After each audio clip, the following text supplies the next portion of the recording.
ओम नमो भगवते वासुदेवाय। श्रीमद् भागवत महापुराण के छठे स्कंध में श्री नारद जी के उपदेश से दक्ष पुत्रों की विरक्ति तथा नारद जी को दक्ष का शाप, इस कथा को सुनाते हुए श्री सुखदेव जी कहते हैं, हे परीक्षित, भगवान के शक्ति संचार से दक्ष प्रजापति परम समर्थ हो गए थे। उन्होंने पंचजन की पुत्री असिकनी से हर्षव्य नाम के 10,000 पुत्र उत्पन्न किए। राजन, दक्ष के ये सभी पुत्र एक आचरण और एक स्वभाव के थे। जब उनके पिता दक्ष ने उन्हें संतान उत्पन्न करने की आज्ञा दी, तब वे तपस्या करने के विचार से पश्चिम दिशा की ओर गए। पश्चिम दिशा में सिंधु नदी और समुद्र के संगम पर नारायण सर नाम का एक महान तीर्थ है।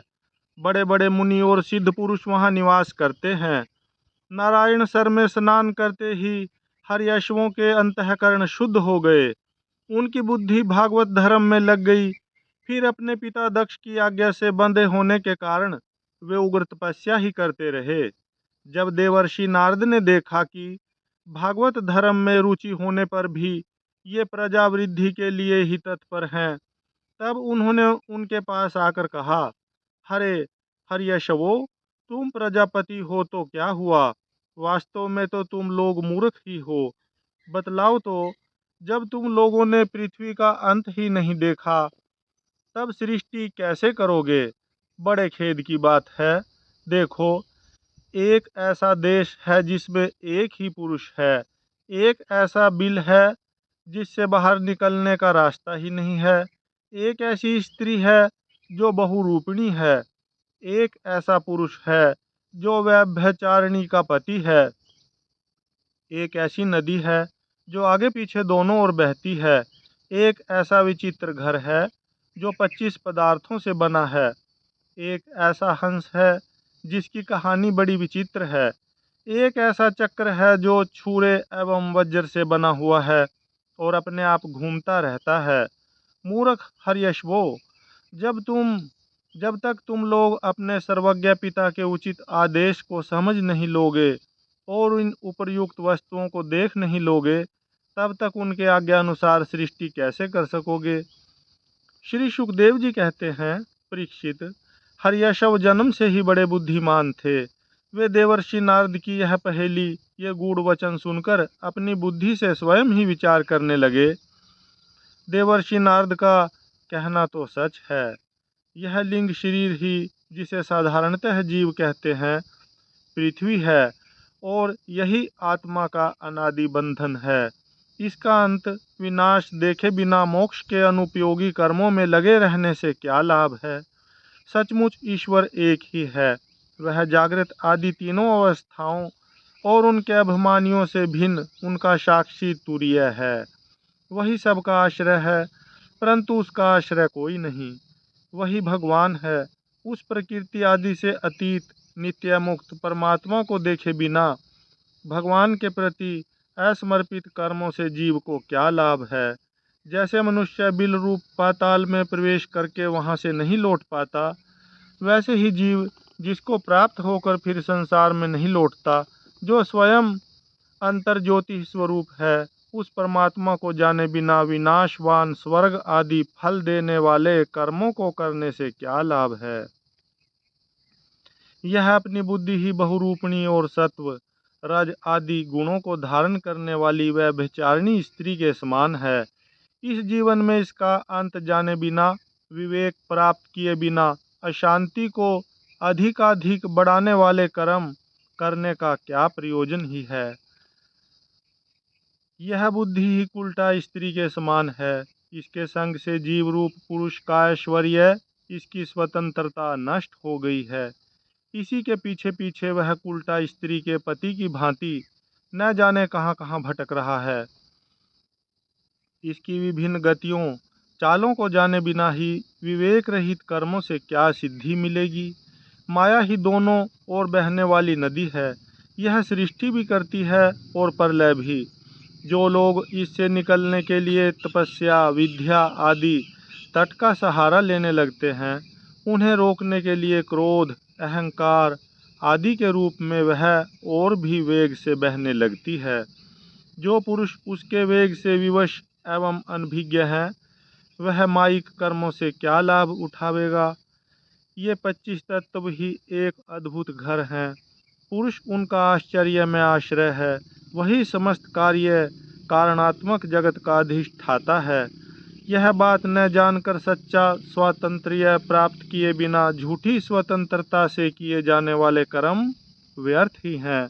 भगवान का स्वरूप बतलाने वाला शास्त्र हंस के समान निरक्षीर विवेकी है। वह बंध, मोक्ष, चेतन और जड़ को अलग अलग करके दिखा देता है। ऐसे अध्यात्म शास्त्र रूप हंस का आश्रय छोड़कर उसे जाने बिना बहिर्मुख बनाने वाले कर्मों से क्या लाभ हो सकता है। यह काल ही एक चक्र है। यह निरंतर घूमता रहता है। इसकी धार छुरे और वज्र के समान तीखी है और यह सारे जगत को अपनी ओर खींच रहा है। इसको रोकने वाला कोई नहीं। यह परम स्वतंत्र है। यह बात न जानकर कर्मों के फल को नित्य समझकर जो लोग सकाम भाव से उसका अनुष्ठान करते हैं, उन्हें उन अनित्य कर्मों से क्या लाभ होगा। शास्त्र ही पिता है, क्योंकि दूसरा जन्म शास्त्र के द्वारा ही होता है और उसका आदेश कर्मों में लगना नहीं, उनसे निवृत्त होना है।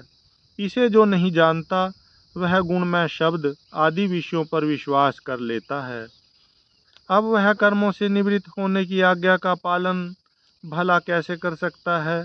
परीक्षित, हर्यश्वों ने एक मत से यही निश्चय किया और नारद जी की परिक्रमा करके वे उस मोक्ष पथ के पथिक बन गए, जिस पर चलकर फिर लौटना नहीं पड़ता।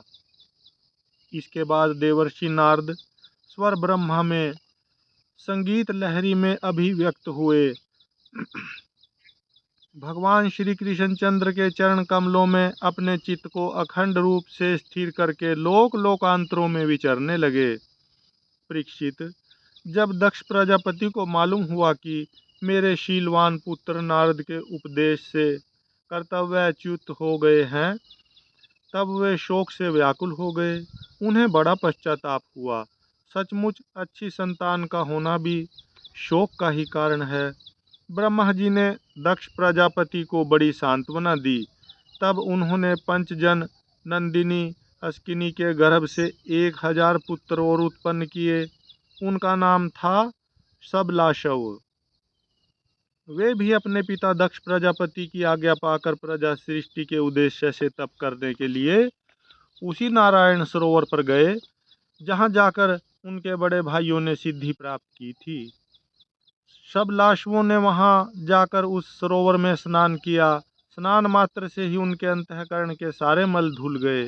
अब वे परब्रह्मा स्वरूप प्रणव का जप करते हुए महान तपस्या में लग गए। कुछ महीनों तक केवल जल और कुछ महीनों तक केवल हवा पीकर ही उन्होंने हम नमस्कार पूर्वक ओंकार स्वरूप भगवान नारायण का ध्यान करते हैं, जो विशुद्ध चित्त में निवास करते हैं, सबके अंतर्यामी हैं तथा सर्वव्यापक एवं परमहंस स्वरूप हैं। इस मंत्र का अभ्यास करते हुए मंत्राधिपति भगवान की आराधना की।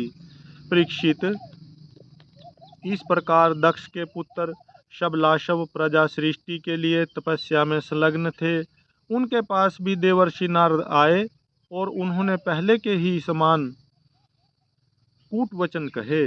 उन्होंने कहा, दक्ष प्रजापतियों के पुत्रों, मैं तुम लोगों को जो उपदेश देता हूँ उसे सुनो। तुम लोग तो अपने भाइयों से बड़ा प्रेम करते हो, इसलिए उनके मार्ग का अनुसंधान करो। जो धर्मज्ञ भाई अपने बड़े भाइयों के श्रेष्ठ मार्ग का अनुसरण करता है, वही सच्चा भाई है। वह पुण्यवान पुरुष परलोक में मरुदगणों के साथ आनंद भोगता है। परीक्षित, शबलाशुओं को इस प्रकार उपदेश देकर देवर्षि नारद वहां से चले गए और उन लोगों ने भी अपने भाइयों के मार्ग का ही अनुगमन किया, क्योंकि नारद जी का दर्शन कभी व्यर्थ नहीं जाता। वे उस पथ के पथिक बने जो अंतर्मुखी वृत्ति से प्राप्त होने योग्य अत्यंत सुंदर और भगवत प्राप्ति के अनुकूल हैं। वे बीती हुई रात्रियों के समान न तो उस मार्ग से अब तक लौटे हैं और न आगे लौटेंगे। दक्ष प्रजापति ने कहा कि आजकल बहुत से अशकुन हो रहे हैं। उनके चित्त में पुत्रों के अनिष्ट की आशंका हो आई।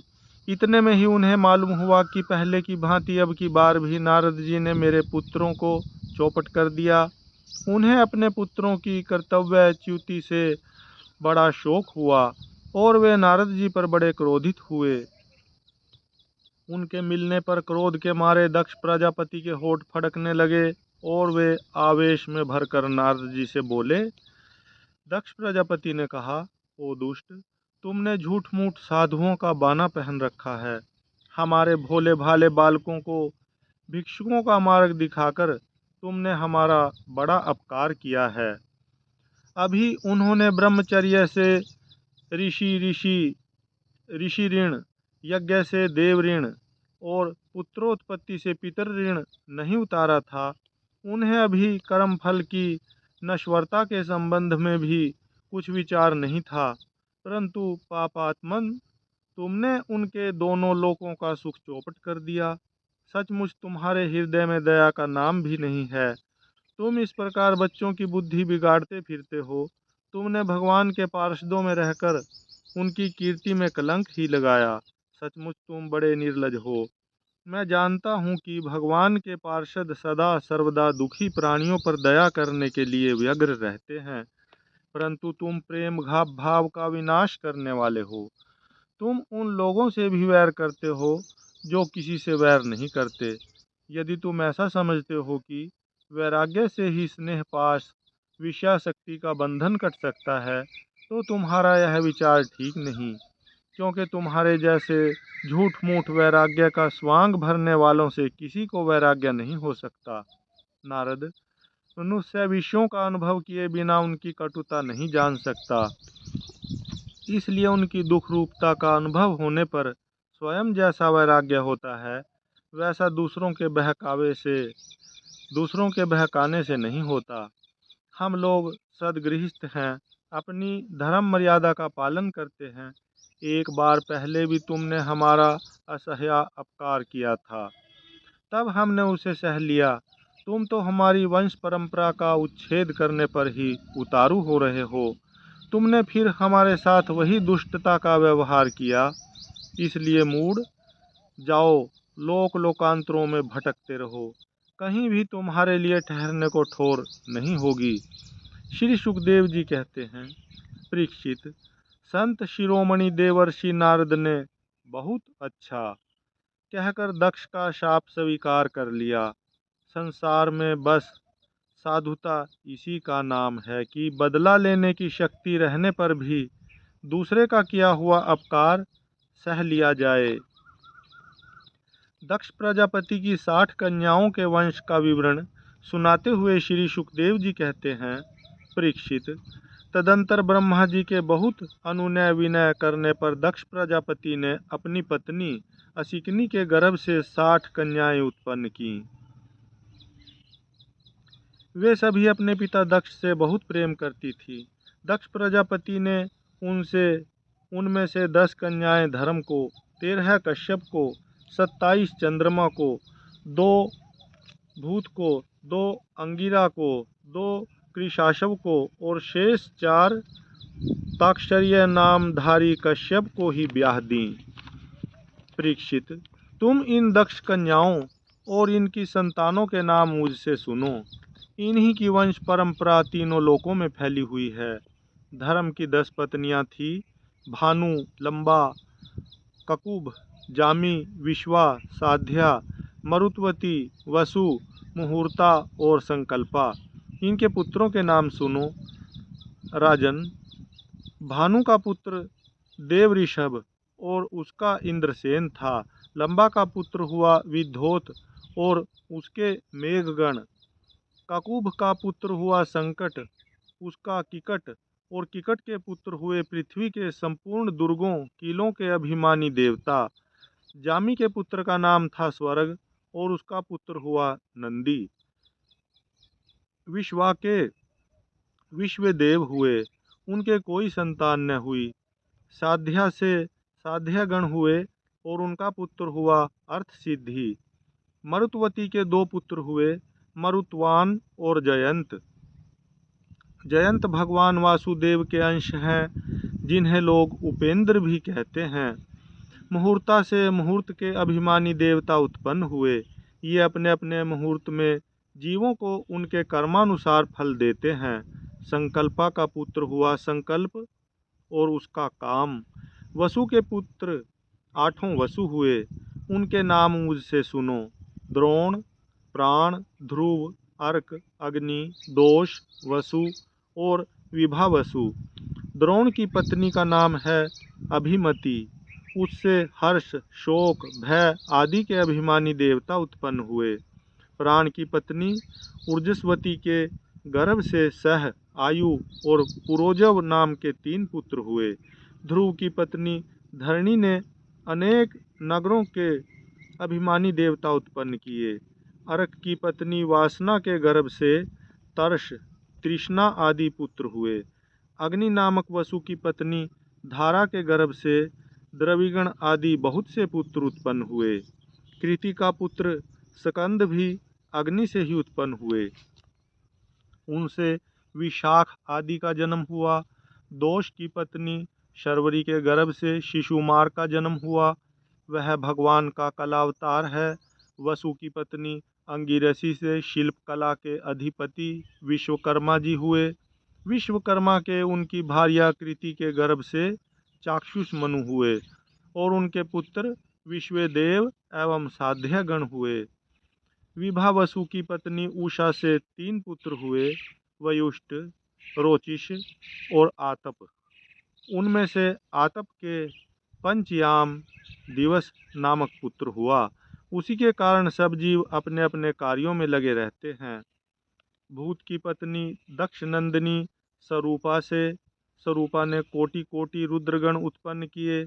इनमें रैवत, अज, भव, भीम, वाम, उग्र, वृषाकपि, अजयकपाद, अहिर्बुद्यन, बहुरूप और महान ये 11 मुख्य हैं।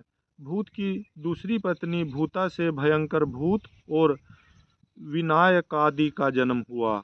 ये सब 11वें प्रधान रुद्र महान के पार्षद हुए। अंगिरा प्रजापति की प्रथम पत्नी स्वधा ने पितृगण को उत्पन्न किया और दूसरी पत्नी सती ने अथर्वांगिरस नामक वेद को ही पुत्र रूप में स्वीकार कर लिया। कृशाशव की पत्नी अर्ची से धूम्रकेश का जन्म हुआ और धिष्णा से 4 पुत्र हुए, वेदशिरा, देवल, वयून और मनु। ताक्षरेय नामधारी कश्यप की 4 स्त्रियां थीं, विनता, कद्रु, पतंगी और यामिनी। पतंगी से पक्षियों का और यामिनी से शलभों, पतिंगों का जन्म हुआ। विनता के पुत्र गरुड़ हुए। ये ही भगवान विष्णु के वाहन हैं। विनता के ही दूसरे पुत्र अरुण हैं, जो भगवान सूर्य के सारथी हैं। कद्रु से अनेकों नाग उत्पन्न हुए। परीक्षित, कृति का आदि 27 नक्षत्राभिमानी देवियां चंद्रमा की पत्नियां हैं। रोहिणी से विशेष प्रेम करने के कारण चंद्रमा को दक्ष ने शाप दे दिया, जिससे उन्हें क्षय रोग हो गया था। उन्हें कोई संतान नहीं हुई। उन्होंने दक्ष को फिर से प्रसन्न करके कृष्ण पक्ष की क्षीण कलाओं के शुक्ल पक्ष में पूर्ण होने का वर तो प्राप्त कर लिया, परंतु नक्षत्राभिमानी देवियों से उन्हें कोई संतान न हुई। अब तुम कश्यप पत्नियों के मंगलमय नाम सुनो। वे लोक माताएं हैं। उन्हीं से यह सारी सृष्टि उत्पन्न हुई। उनके नाम हैं अदिति, दीति, दनु, काष्ठा, अरिष्ठा, सुरसा, इला, मुनि, क्रोधवशा, ताम्रा, सुरभि, शर्मा और तिमी। इनमें तिमी के पुत्र हैं जलचर जंतु और शर्मा के बाघ आदि हिंसक जीव। सुरभि के पुत्र हैं भैंस, गाय तथा दूसरे 2 खुर वाले पशु। ताम्रा की संतान है बाज, गिद्ध आदि शिकारी पक्षी। मुनि से अप्सराएं उत्पन्न हुईं। क्रोधवशा के पुत्र हुए सांप, बिच्छू आदि विषैले जंतु। इला से वृक्ष, लता आदि पृथ्वी में उत्पन्न होने वाली वनस्पतियां, और सुरसा से यातुधान राक्षस, अरिष्ठा से गंधर्व और काष्ठा से घोड़े आदि एक खुर वाले पशु उत्पन्न हुए। दनु के 61 पुत्र हुए, उनमें प्रधान प्रधान के नाम सुनो। द्विमूर्धा, शंबर, अरिष्ट, हैग्रीव, विभावसु, अयोमुख, शंकुशिरा, सवरभानु, कपिल, अरुण, पुलोमा, वृषपर्वा, एक चक्र, अनुतापन, धूम्रकेश, विरूपाक्ष, विप्रचिति और दुर्जय। स्वरभानु की कन्या सुप्रभा से नमुची ने और वृषपर्वा की पुत्री शर्मिष्ठा से महाबली नहुष नंदन ययाति ने विवाह किया। दनु के पुत्र वैश्वानर की 4 सुंदरी कन्याएं थीं। इनके नाम थे उपदानवी, हैशिरा, पुलोमा और कालका। इनमें से उपदानवी के साथ हिरण्याक्ष का और हैशिरा के साथ कृतु का विवाह हुआ। ब्रह्मा जी की आज्ञा से प्रजापति भगवान कश्यप ने ही वैश्वानर की शेष 2 पुत्रियों पुलोमा और कालका के साथ विवाह किया। उनसे पौलोम और काल के नाम के 60,000 रणवीर दानव हुए। इन्हीं का दूसरा नाम निवात कवच था। ये यज्ञ कर्म में विघ्न डालते थे, इसलिए परीक्षित, तुम्हारे दादा अर्जुन ने अकेले ही उन्हें इंद्र को प्रसन्न करने के लिए मार डाला। यह उन दिनों की बात है जब अर्जुन स्वर्ग में गए हुए थे। विप्रचिति की पत्नी सिंहिका के गर्भ से 101 पुत्र उत्पन्न हुए। उनमें सबसे बड़ा था राहु, जिसकी गणना ग्रहों में हो गई। शेष 100 पुत्रों का नाम केतु था। परीक्षित, अब क्रमशः अदिति की वंश परंपरा सुनो। इस वंश में सर्वव्यापक देवाधिदेव नारायण ने अपने अंश से वामन रूप में अवतार लिया था। अदिति के पुत्र थे विवस्वान, अर्यमा, उषा, त्वष्टा, सविता, भग, धाता, विधाता, वरुण, मित्र, इंद्र और त्रिविक्रम वामन। यही बार है आदित्य कहलाए। विवस्वान की पत्नी महाभाग्यवती संज्ञा के गर्भ से श्राद्ध देव वैवस्वत, मनु एवं यमी का जोड़ा पैदा हुआ। संज्ञा ने ही घोड़ी का रूप धारण करके भगवान सूर्य के द्वारा भूलोक में दोनों अश्विनी कुमारों को जन्म दिया। विवस्वान की दूसरी पत्नी थी छाया। उसके शैनिश्चर और सावर्णी मनु नाम के 2 पुत्र तथा तप्ती नाम की एक कन्या उत्पन्न हुई। तप्ती ने संवरण को पति रूप में वर्ण किया। अर्यमा की पत्नी मातृका थी। उसके गर्भ से चर्षणी नामक पुत्र हुए। वे कर्तव्य अकर्तव्य के ज्ञान से युक्त थे, इसलिए ब्रह्मा जी ने उन्हीं के आधार पर मनुष्य जाति की ब्राह्मण आदि वर्णों की कल्पना की। पूषा के कोई संतान न हुई। प्राचीन काल में जब शिवजी दक्ष पर क्रोधित हुए थे, तब पूषा दांत दिखाकर हंसने लगे थे, इसलिए वीरभद्र ने इनके दांत तोड़ दिए थे। तब से पूषा पिसा हुआ अन्न ही खाते हैं। दैत्यों की छोटी बहन कुमारी रचना त्वष्टा की पत्नी थी। रचना के गर्भ से 2 पुत्र हुए, सन्निवेश और पराक्रमी विश्वरूप। इस प्रकार विश्वरूप यद्यपि शत्रुओं के भांजे थे, फिर भी जब देवगुरु बृहस्पति ने इंद्र से अपमानित होकर देवताओं का परित्याग कर दिया, तब देवताओं ने विश्वरूप को ही अपना पुरोहित बनाया था। हरि ओम तत्सत, हरि ओम तत्सत, हरि ओम तत्सत। ओम नमो भगवते वासुदेवाय। ओम नमो भगवते वासुदेवाय।